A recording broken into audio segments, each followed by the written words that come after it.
പ്രത്യേകിച്ച് അങ്ങനെ വലിയ പണിയൊന്നും ഇല്ലാതിരുന്നപ്പോൾ വിചാരിച്ചു മൂക്ക് കുത്തിയിട്ട് വരാമെന്ന്. ഏകദേശം ഒരു 2 മാസമായി ഞാൻ മൂക്ക് കുത്തി ഇട്ടിട്ട്. അപ്പോൾ ഹോൾ അടഞ്ഞു പോയി. അപ്പോൾ നമുക്ക് പോയിട്ട് മൂക്ക് കുത്താൻ പോവാം. അവിടെ ചെന്നിട്ട് കാണാം ബാക്കി എന്താ നടന്നേന്നുള്ളത്.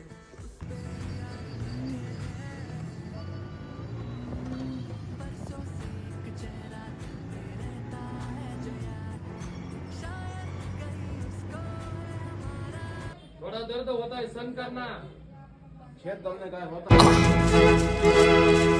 दीर्घ सुमंगली बाबा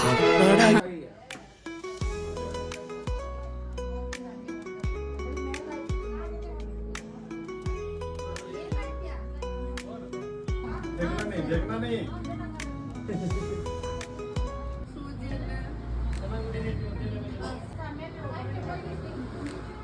ऊपर देखो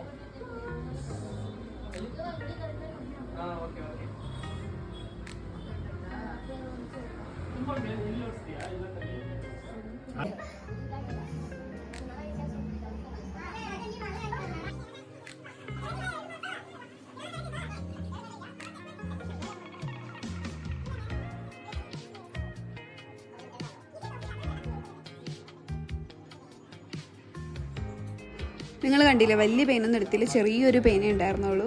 അപ്പോൾ അതിൻ്റെ ഒരു കണ്ണുനീര് വന്നതാണ്, അല്ലാണ്ട് എനിക്ക് വലിയ വിഷമമൊന്നും ആയിട്ടുണ്ടായിരുന്നില്ല. പിന്നെ ഒരു ആശ്വാസമുള്ളത് കണ്ണാടി നോക്കിയപ്പോൾ കുറച്ച് ഭംഗിയൊക്കെ തോന്നി. അപ്പോൾ പിന്നെ ഞാൻ ആ പെയിനൊക്കെ അങ്ങ് മറന്നു. മൂക്ക് കുത്തിയതിൻ്റെ വേദന മാറാൻ വേണ്ടി തൊട്ടടുത്തുള്ള ഒരു കടയിൽ പോയിട്ട് എന്തെങ്കിലും കഴിക്കാമെന്ന് വിചാരിച്ചു. അവിടെ നല്ല ചൂട് ബജിയും ചായയും കിട്ടും. അപ്പോൾ ഫസ്റ്റ് തന്നെ ചൂട് ബജി ഓർഡർ ചെയ്തു, അത് കഴിച്ചു. അത് കഴിഞ്ഞിട്ട് ചായക്കുള്ള കട്ട വെയിറ്റിംഗ് ആയിരുന്നു. അങ്ങനെ ചായയും വന്നു, ചായയും കുടിച്ചിരുന്നു. അത് കഴിഞ്ഞ് നേരെ പോയത് എൻ്റെ ഫ്രണ്ട് ഫ്ലാറ്റിലായിരുന്നു. എൻ്റെ ഒരു കൊറിയർ വന്നിട്ടുണ്ടായിരുന്നു, അത് എടുക്കണമായിരുന്നു. നേരെ അങ്ങോട്ടേക്ക് പോയി. അത് കഴിഞ്ഞ് തിരിച്ച് റൂമിലെത്തി ചോറും അവിയലും അച്ചാറും കൂടി കഴിച്ചു. അപ്പോൾ അത്രയേ ഉള്ളൂ ഇന്നത്തെ വിശേഷം.